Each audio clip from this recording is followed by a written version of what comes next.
Magandang gabi mga bossing. Okay, part 2 tayo doon sa puzzle nating pinakita kagabi.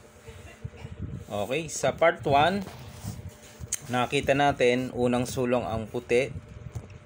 Talo itong pula kahit nasa gitna ang kanyang dama, no? May dalawang piyon, pababa yan, pababa. Ang puti, tatlo na ang dama.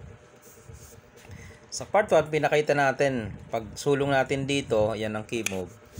Sa part 1, pinakita natin yung tumira dito, tumira doon. Yan. Tumira ang piyon. Yan. Ang request ng mga viewers na nag-comment, kung aalis sa gitna, matatalo kaya ang pula o tabla? O yan ang ating topic ngayon. Okay. O ito yung position na. Unang sulong ang puti, talo itong pula, hindi makakatabla. So dito tayo nag-key move. Yan. Key move tayo dyan. Comment ay dito, aalis sa gitna. Ayun. Tingnan natin kung tatalunin. Kapag umalis ka dyan, dito ka lang.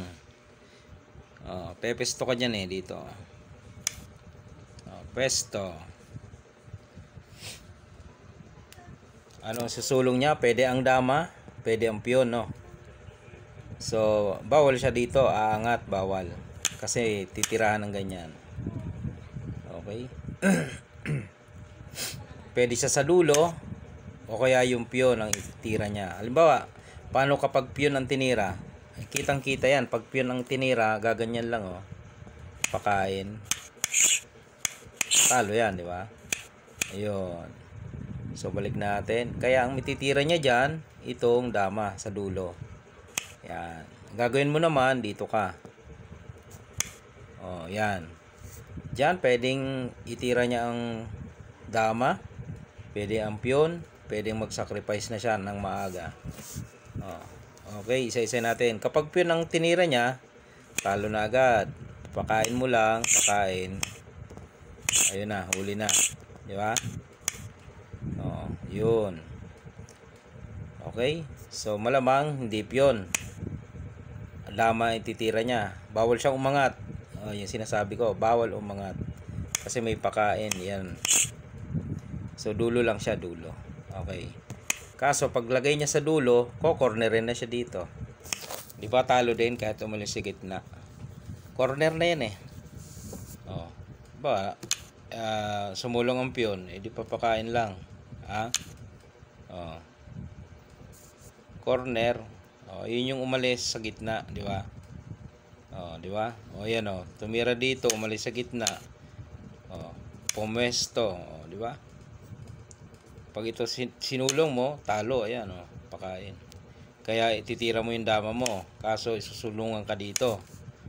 Pagpunta mo doon, balik mo doon, corner na agad. Kaya ang gagawin diyan, sacrifice. Sasacrifice, kain, di ba? Doon, kain ka doon. Yan. Titira ang dama. Saan? Dito? Dito? O isasagad sa dulo. Halimbawa, dito siya. Pag dyan siya, habulin mo. Delikado na agad, di ba? Pag pumunta ng gitna, papakain. Talo na. Pakainan lang yan talo. Okay. Pag sinagad naman doon, lalo na.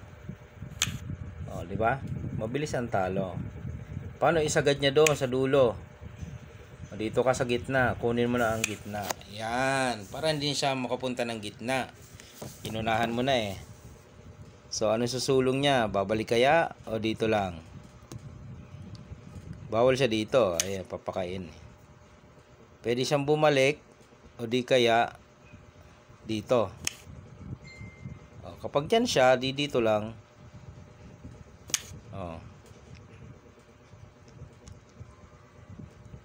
Paano kung bumalik dito? Pesto, hahabulin mo yan Dito siya. Pakain. Pakain. Mahuhuli, di ba? May huli yan. Nilagay sa dulo, di huli pa rin. Pakain. Di ba? Kaya kahit umalis sa gitna mga bossing, ay mahuhuli talaga siya. Dito siya. Pakain. Puro huli yan mga boss. Okay. Siguro satisfy na mga boss. Umalis sa gitna o hindi, huli. Di ba? Yung hindi nakapanood sa part 1, panoorin nyo para makarelate kayo dito sa part 2. Dito kasi yung key move natin dito. Yan, may tumitira doon. Yung talo pa rin. Susulong lang dito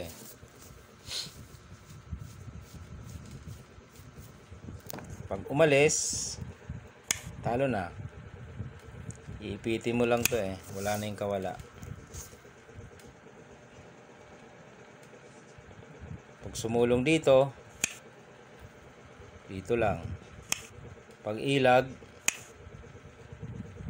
dito lang.